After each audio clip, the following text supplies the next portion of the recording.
Brazil, Argentina, কোন মুসলমানের বাচ্চা যদি তার কাছে প্রিয় হয়, এটা আল্লাহর কসম আমি বললাম, তোর ঈমানের সমস্যা, তোর ঈমানের সমস্যা, তোর ঈমানের সমস্যা, তোর মুসলমানিত্বের সমস্যা।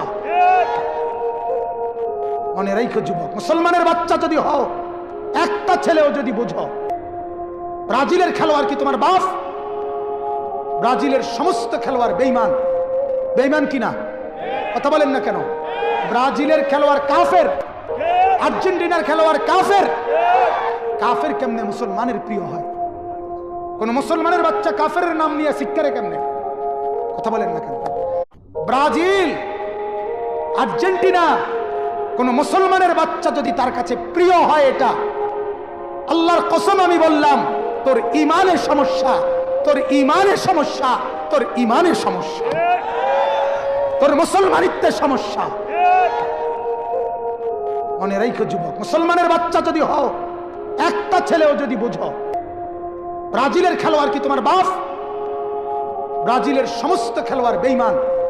বেঈমান কিনা? কথা বলেন না কেন? ব্রাজিলের খেলোয়াড় কাফের, আর্জেন্টিনার খেলোয়াড় কাফের। কাফের কেমনে মুসলমানের প্রিয় হয়? কোন মুসলমানের বাচ্চা কাফের নাম নিয়ে শিক্ষারে কেমনে? কথা বলেন না কেন?